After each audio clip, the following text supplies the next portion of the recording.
We're here with Rob, the drummer from Where the Devil. How you going, mate? Good man, yourself. Yeah, not too bad. All right.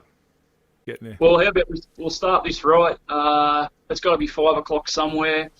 Our goddess of leg day and low end, Rach, our bass player, it was her birthday 2 days ago. Ah, there we And go. today, brother from another mother, Ben, our singer, his birthday. So, Ah, Rach,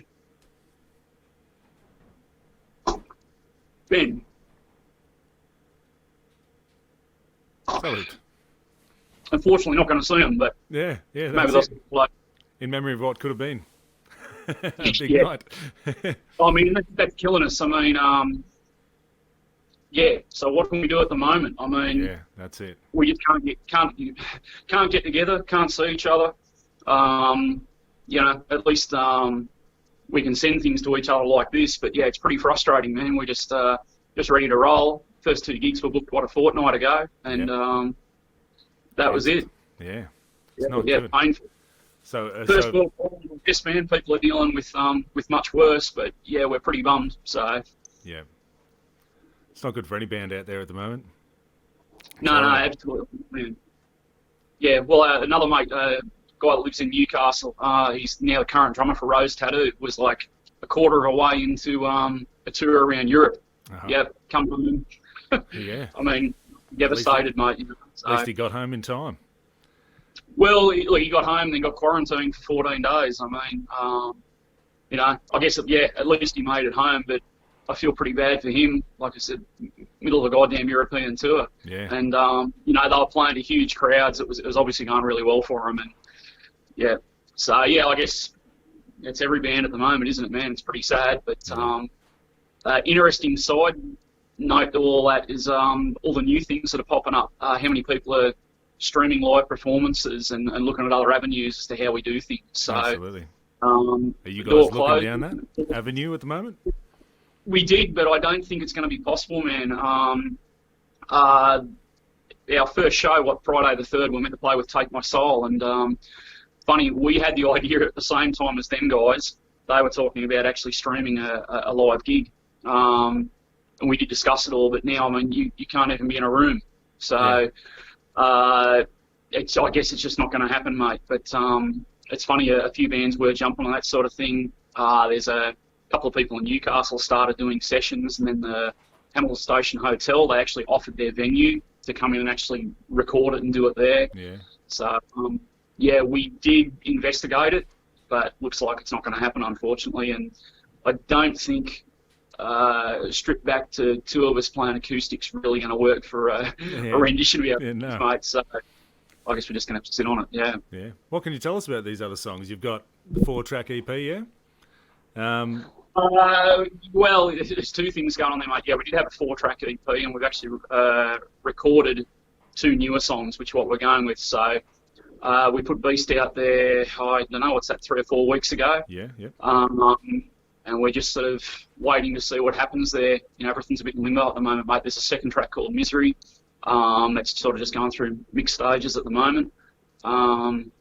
So, look, we'll see, man. We're not sure really what to do there. Like, Yeah, Put release it online out. or wait until you can play.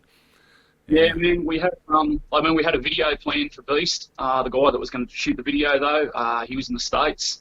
So obviously he come back to quarantine, and then once he got back, I mean, we couldn't do it. Yeah, Then because we had Beast out there for a few weeks, we're like, well, maybe we've sort of jumped the gun. Maybe we'll do the video for Misery, the second track. But again, we can't get together in a room and do it. So it's like, do we just hang on to the track, wait for this to chill, do the video and release it like that? We're sort of just chatting and figuring out which way to go, man. It's hugely frustrating. yeah, it's not good. Because you got some airplay there on Triple M, didn't you? Yes, yeah, that was really There's cool. good buzz online. Yeah, it's pretty cool for us in that haven't played a gig yet. So, we were sort of felt like we were coming in hot and ready to roll. Really happy with the first track we put out. Misery's coming up great. Organising merch and the Dirty Great backdrop you can see behind me and all sorts of things, had all sorts of plans, and it all just stalled. So, Yeah, what can you do? So where did you record? Where did you record those tracks, mate? So track-wise, it's amazing how things have changed since when, you know, first time ever recording. You know, these days what you can do from home is just incredible. So, drum track-wise, we actually did it right here at home in the room we're in. And then the rest of the tracks will Ben. So we got two Bens in the band. So Ben Hosking, our guitarist, he did his tracks himself at home. Then the rest was Studio 1618. So that's James from Take My Soul. That's his home studio. And Yeah. I mean, it amazes me the level of the quality of product that people can turn out these days. Absolutely. The goddamn laptop at home. It's just ridiculous, mate. Like, I'm obviously not 20, so, you know, I've been there back in the 4-track, 8-track record to tape days and 8-8 and all that sort of thing. And you know, we get in some decent quality. We went to studios. Now, seriously, what people do from home, it's just ridiculous. And, you know, James, he kicked Beast out of the park. We're stoked with what he did. So it's amazing. So just home technology, man, it's ridiculous. So, man, if we had in some fairyland, we had this great big recording budget, I don't think I'd want to go to some huge, well-known studio. Regardless, I think I'd be really happy to just do what we did. And stick with James. He's been great. So it worked out really well for us. And it's super comfortable, man. It's nice to, you know, the drums are just there and set in my room. Just come on, mic it up, rather than, you know, you go to another place and like fooling around and messing around. And there's nothing worse than like lugging your gear and then getting it all set up and mic'd up and checking, and then, yep, all right, we're ready to record. And I'm like, yeah, I kind of lost my motivation an hour ago, you know what I mean? But that's it. this was there and ready to roll. So nice to find the sweet spot and then just have that mic sitting there every time to go. Yeah, absolutely, man. Well, we did a little experimentation, so it was certainly different than the Jatic 6 stuff. Was the last stuff that I recorded, and that was a totally different approach. And the drum sound was radically different, and I guess the drums were huge and radically different too. But the way James went about this sound-wise, it was really different. I was really surprised. I'm really happy with the sound we captured, you know. So. Yeah, it's a huge drum sound. Absolutely. Yeah, man. He really did the job on it for sure. Yeah, very happy. So the other members in the band, many different genres coming in there, people listening to different things, or you're all very based in the world of heavy? I think we're based in the world of heavy, but how do you put it? It amazes me when people they start talking about subgenres of metal, and I'm just like, I don't know, dude. I just like heavy stuff, you know. But definitely Ben Penfold, our singer, and Roger Maguire, our bass player, I'd say they're down with all the latest releases and whatnot, you know. They're very much in that world, whereas I'm pretty old school. I mean, I'm still listening to Helmet CDs, man. I love Helmet, you know. And our guitarist, Ben Hosking, huge Helmet fan as well. Kim, our other guitarist, Kim Abbott, I'd call him a little more old school too, man. So we're definitely all metal, but if you start getting into, I think we've got a common ground, and there's a lot of stuff that we like, but we've definitely got our own influences, no doubt. Yeah, there are so many different genres. I don't mean to put that question on you, to break it all down. It's amazing when people say, oh, you know, what do you play? And I'm like, I don't know, heavy shit. And I've had people listen to things we've done, and they go to label things. I'm like, I don't know. I really don't know what you even say when people ask you those questions. So. Is it Cradle of Filth or is it Metallica? There's such a wide range of stuff to go off, isn't there? And some people just look at you like, oh my God, what do you play? And others go, oh, that's okay. Yeah. What's even funnier is when you were to give those two references and people go, who? It's like, you're probably just not going to get it. So, that's right. Never mind. We can always run through who your influences were, mate. My influences? Growing up, man. I have an idea, but the people don't. Yeah, I know you'll have an idea, for sure. Because I'm still a bit old school, man. It's funny, you know, huge Helmet fan. I'd say I'm a huge Motley Crue fan, but you know what? I'm a huge Tommy Lee fan. So he's my generation's John Bonham as far as I'm concerned. So I still listen to a lot of old things, man. You know, my dad's LP collection, lots of old out of print blues music, a lot of that sort of thing. So I'm a bit of a shocker for not being up on current trends and what's out there at the moment, you know. Whereas, say, a singer Ben, he's forever like, dude, have you heard these guys? Have you heard those? And it's, wow, you know. So he's probably opening me up to a bit of a world of music I didn't even know was there, you know. As for what I'm listening to that's current, again, I don't know if you even call them metal, man, but Night Verses, I really like Night Verses, especially the drummer Eric and Proda. Yeah, that's amazing. One I just heard in the last couple of days, man, I think they were Ocean's 8 Alaska, I think that's what they were called. Yeah. So yep. I think there's some of those things I've kind of gotten to find because the drummers are just so ridiculously good, and that kind of, you know, plucks up my interest. It's nothing new, but I found myself listening to Machine Head a bunch lately. Yep. You know, nothing new, and I was listening to them years ago, but it's funny how good music comes back around. Yeah. So, What era of Machine Head you listening to? Because there were a few. Man, the Blackening's their white album, as far as I'm concerned. Yeah. But what is it? The second one? What's that? More Things Change, I think. Yeah. That's funny when that came out. It didn't really do it for me. Like the first one, I forget the name, but with Davidian and whatnot on it. I mean, that's just a classic. Yes. And then the second album came out, and I wasn't that pumped by it. And then for some reason, I've just put that on lately. It's like, what's wrong with you? That was an awesome CD. So I've been listening to that, man. Probably the other thing I tend to do is just I was really anti digital and downloading, but I got into found that a little while ago, like Spotify suggested playlists. Oh yeah. And just coming heaps of gold, man. Things that you would never have heard of.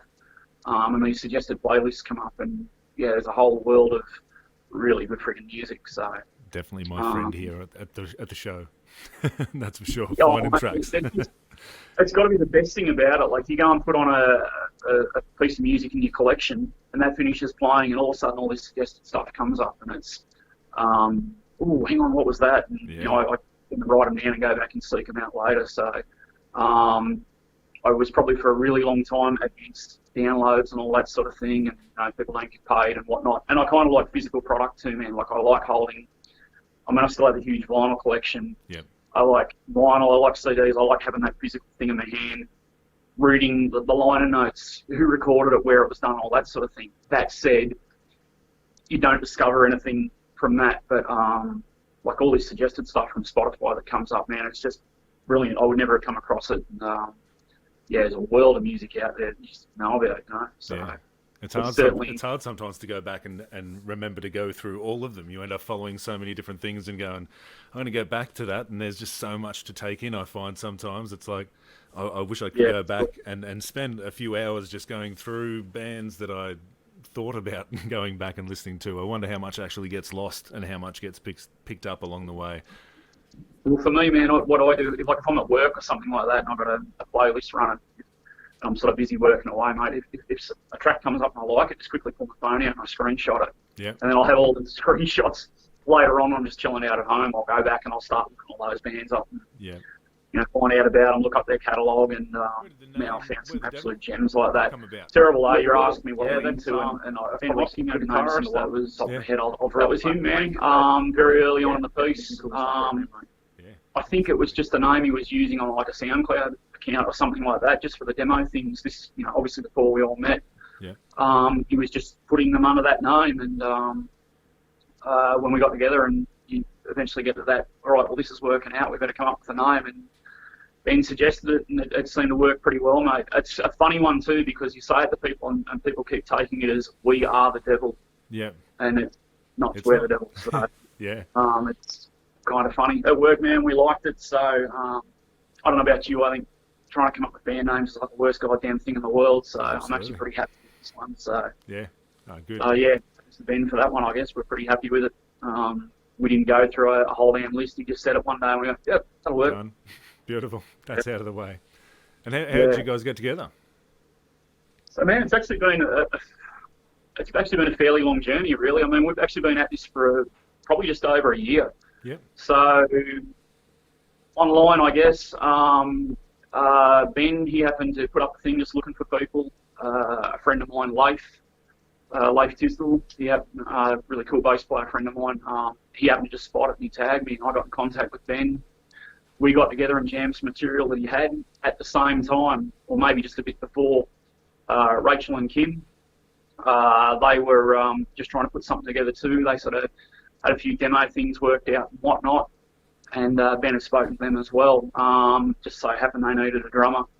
So that worked out pretty well. So a matter of weeks later, the four of us got together and pretty quickly had a few songs together. And being the number one Helmet fan, I suggested, when we get together, let's jam a Helmet song for something to, just something to play, so we're not like, what do we do when you get in the room? So that's actually how it started. Yeah. And it actually took a very long time to get a singer, mate. So, we jammed for quite a while, demoed some material, and sort of put that out there and had a handful of singers get back to us, record things, send them to us.